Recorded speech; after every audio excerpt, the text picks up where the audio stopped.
Hey, Adam, Geez, one why, thing. why do you think they're called bumpers, Gary? I don't know. Because they come at the beginning, at the end, like bumpers. Alex, you're a marketing guy. Do you like that design behind Paul? Does that logo thing look pretty cool to you?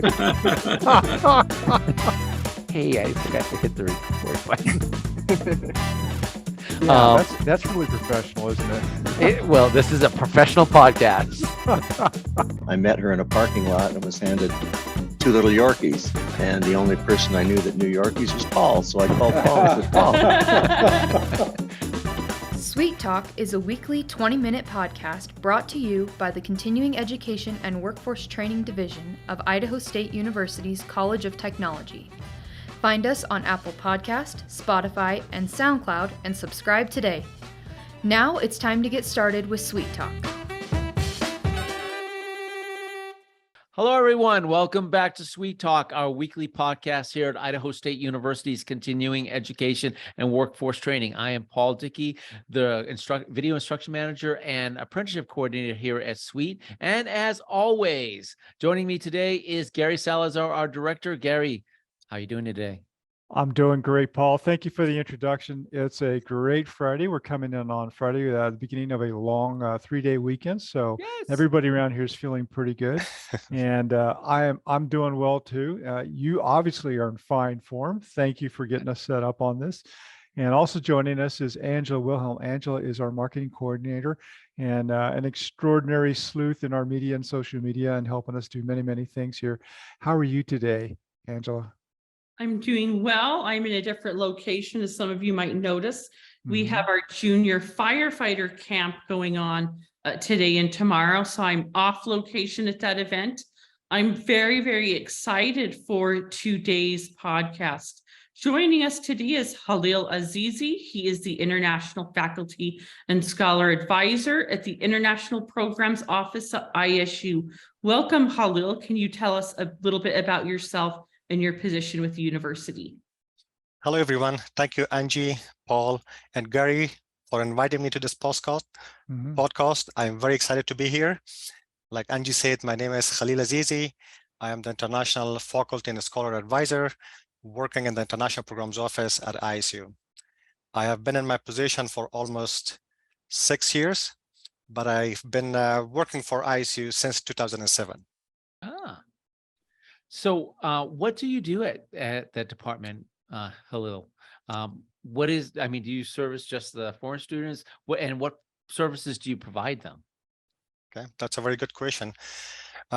We work with international students, international scholars, and also helping our faculty members with their green card application as well.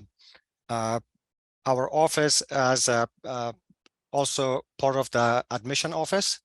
So it's a small office, but with a lot of job and responsibilities here. But what specifically I do here, I'm working with the students before they come to the US.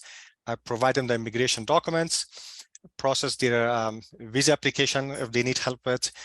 And then when they come to the US, and I work with them until they complete their program of study, until they go back home, or they go to a different school, or they apply for a change of status to a different visa category. And at the same time, we are working with international scholars who are coming from our partner universities to do a research here. And then also we are working with a work visa or H-1B visas. I'm processing all of those applications for the ISU departments when they hire somebody from overseas. And of course, I'm also working with helping our scholars with their green card application. Wow. So you're dealing with both undergraduate and graduate students. Is that right? That's correct, actually. Undergraduate and graduate students and everyone else. And people get a hold of you. Sorry, Angela. People get a hold of you, Kalil, by voicemail, via email before they come out here, and they begin to work with you to help them get set up and into the programs. Is that correct? Absolutely. So how the process works, that they apply for a school, for a program first. Once they are admitted to the program, then either the undergraduate admission office or the graduate admission office, they will forward their documents to us. And then that's where I come in picture, and I help them with issuing them the immigration documents so they can go and apply for a visa from overseas. Gotcha. Wow. Okay. So I was going to ask you a question. With many of these students who are coming to the United States and even faculty or staff, for some of them, it may be their first trip to the United States or first time traveling abroad. Can you talk about some of the challenges those students and faculty have and how you can help them adjust to living in a new country? Absolutely. So upon their arrival to United States and also to Pocatello, to ISU campus, so they have to come to a orientation. Everybody has to attend that orientation, and that's where we also send them a lot of information before they come to the US. They have all of that information, but when they arrive, so we are kind of like debriefing them about, some of the social norms and culture, the laws, and also, of course, the immigration regulation. But also we have other students that they already there in the US, they adapted to the culture, they have been here for a while, and we kind of introduce the new students to them. And with the student clubs, like we have International Student Association, Nepali Student Association, African Student Association, and so many more. So they have been very helpful to all of our students. And of course, they come and meet with me, at least once in 2 weeks when they have any question about the immigration law or the ISU policy. Mm-hmm. Kalil, do you have a sense for how big the international student population is here at Idaho State University? Absolutely. I cannot give the exact number because I don't remember, but I would say right now around 250 to 300 international students we have, and then around 20 to 30 international scholars that they are either working for ISU or they are here to do research. Wow. Okay. Okay. I remember at one time the university was very, very full of international students, and that has declined a little bit. But I'm guessing that the numbers of international students is growing now. Is that a correct assumption? Actually, that's true. When the students offer the coronavirus, during the coronavirus, a lot of students didn't come because of financial difficulties or whatever that was. But since after the end of the COVID-19, we have seen like a steep increase to international students admission, and also most of them, they receive their visa and they come. So last semester we received around 100 new students. Oh, so awesome. Kalil, how do international students find out about Idaho State University? What attracts them to coming to Idaho and ISU? Well, we have a lot of students that they come to ISU, and then they have like friends and family from back home, or classmates that they live in a different country, and they talk about ISU and the programs that ISU offer. And then it's almost about 250 different programs that ISU offer. And on top of that, we have a lot of scholarship too. So it's ISU, I believe, and don't quote me on this, it's around $1 million or $10 million, if I'm not correct. They have a scholarship, and that's where the students choose to come to ISU. But beside that, the safety of the campus and also the housing is, even though we are struggling with the housing right now, but compared to big cities, it's a lot cheaper here too. Yeah. So it's very affordable for students to come to ISU. Right.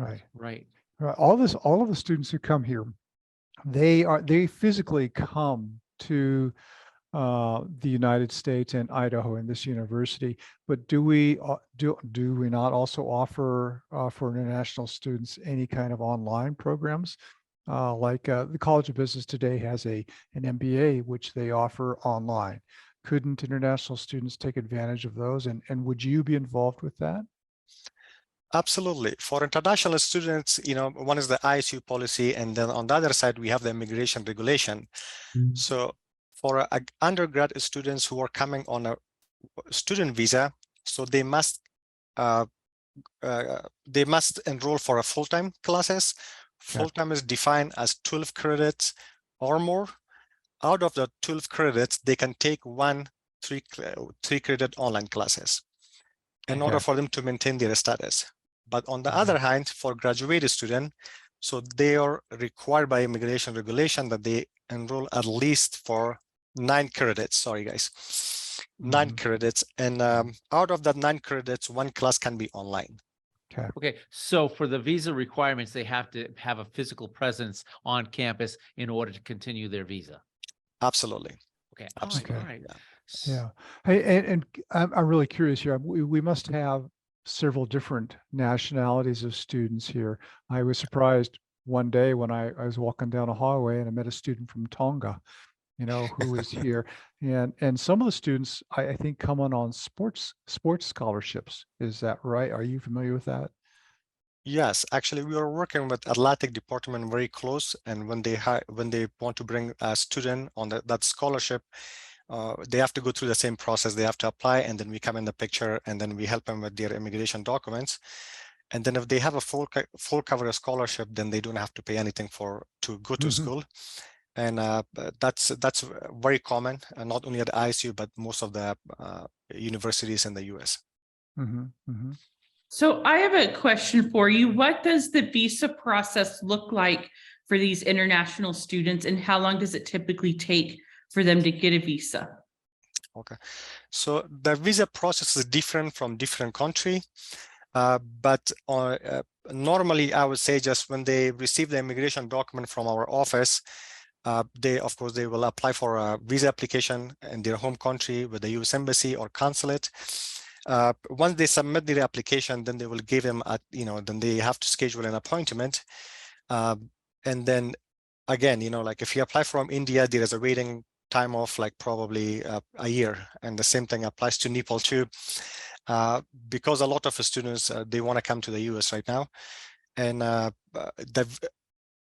there is not any issue with the visa office, because they're doing all of their best not to help only students, but also people who are coming on a different visa too.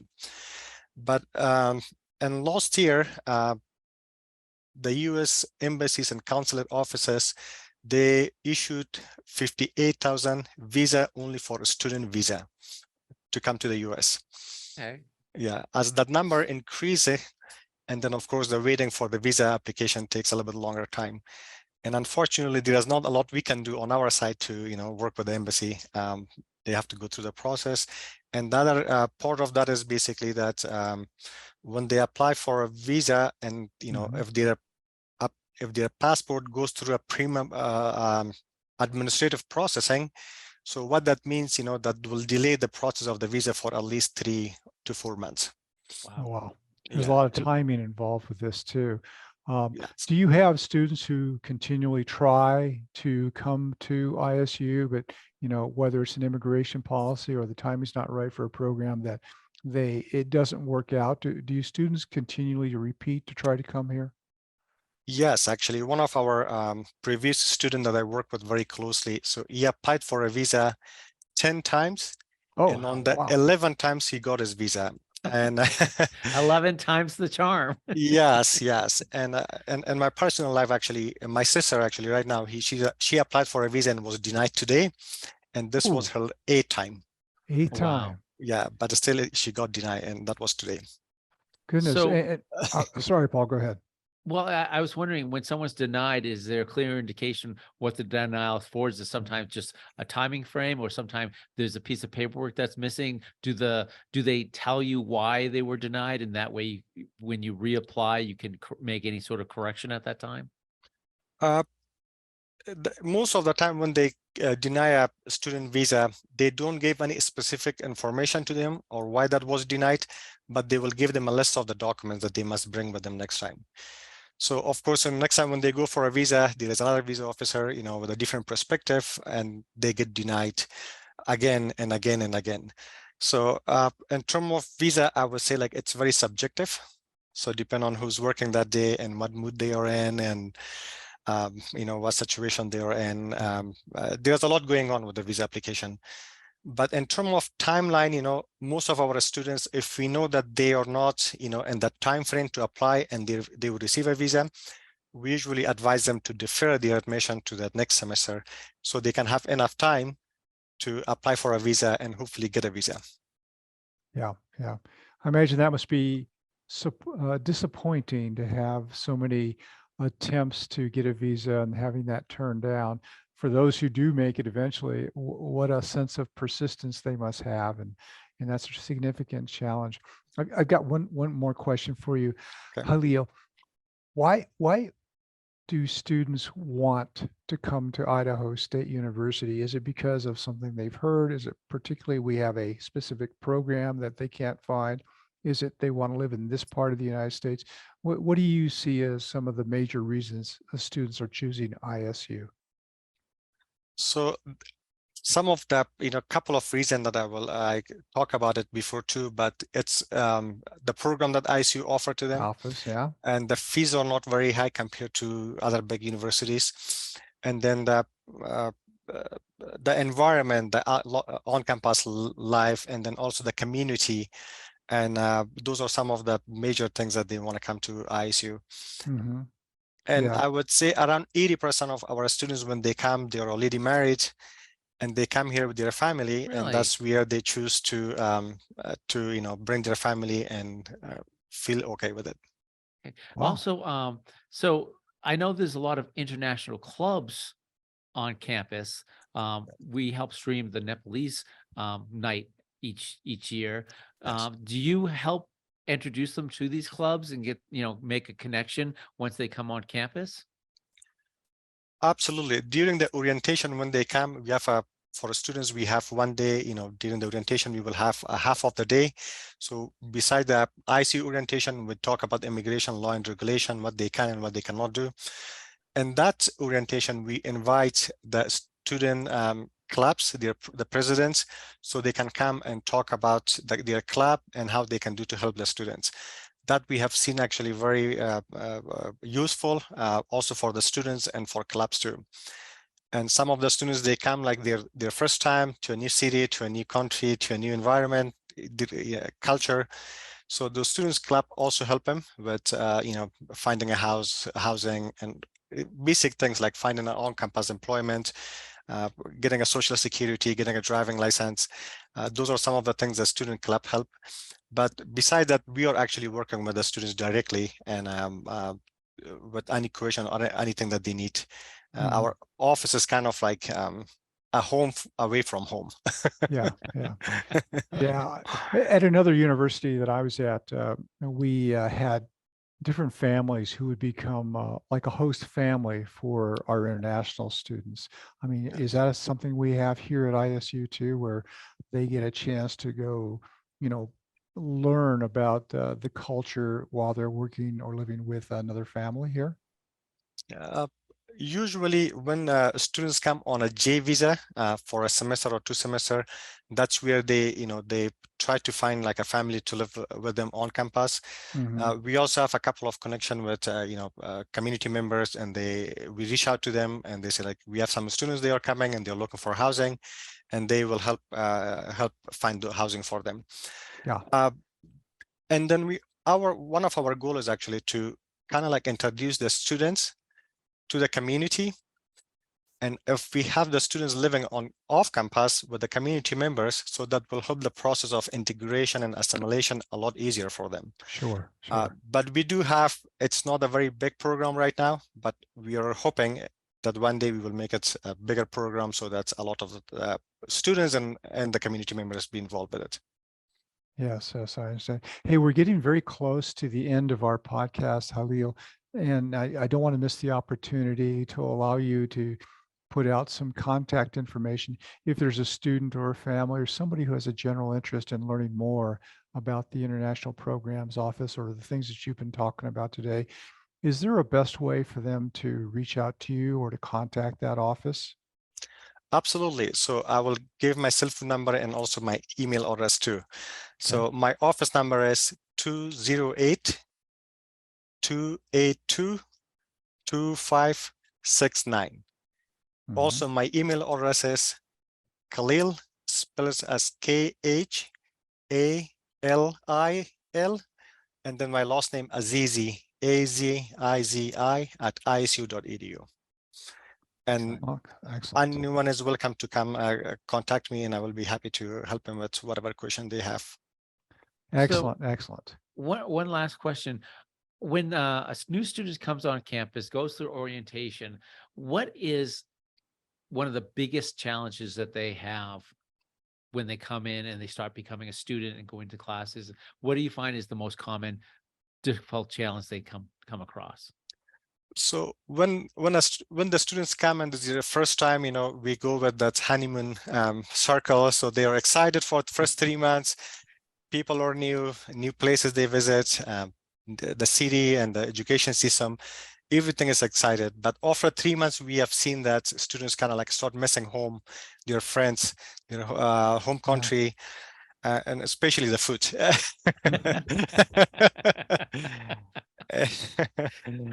And that's where we check on them. We send them an email, we check on them, and then we invite them to come and meet with us.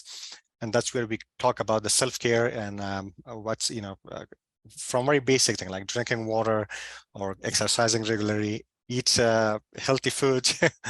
And then in some cases, if we find out that they need more help than we can offer, then we introduce them to the counseling office. And we have been working very close with them, and they are the best resource for all of our students to use. Yes. Angie, you have a question? I do have a question. You've gone over so much about the international students and faculty and what they need, especially with timelines for some of that visa process. What is a piece of advice you would give to an international student that is thinking about coming to ISU or another university in the United States? Well, I wish I could summarize everything in one piece, but I'm going to just point a few things. So when they're applying for a school, they want to make sure that the program they want to study, that the university offer to them, and then also they have a good scholarship, and then also kind of see like the number of student population in that campus. If it's a bigger campus, the chances of visa, I would say, and it's my perspective, a lot less than a small university, so they can apply for a visa and they will get the visa. And before they go for a visa, once they are admitted to program, of course, and for our students, for everyone else, we are here to help with them with anything they need. But once they apply for a visa, most of the time they submit their application, but they don't go to the US Embassy or consulate website to see what kind of documents they need.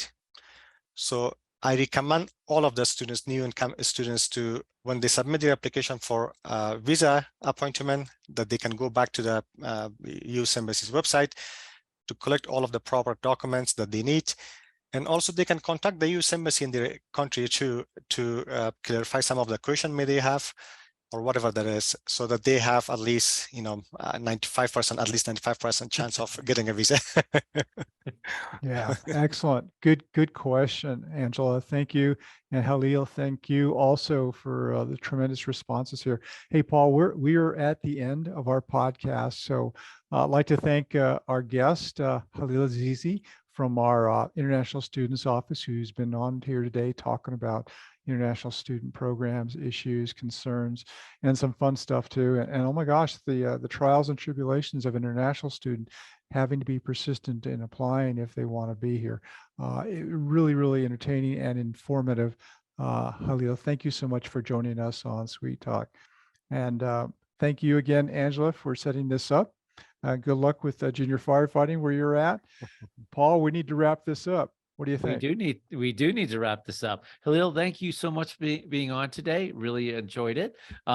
Angie, as always, thank you so much for your contributions. Gary, can't do this without you, man. But if anyone wants to check out our offerings, they can visit our website at cetrain.isu.edu. You can visit our website at cetrain at email. Hey, it's Friday. You can email us at cetrain@isu.edu, or you can give us a call at 208-282-3372. And if you like this content, please like, subscribe, share. You know the drill. We'd appreciate it. Thank you so much, everyone. Be safe.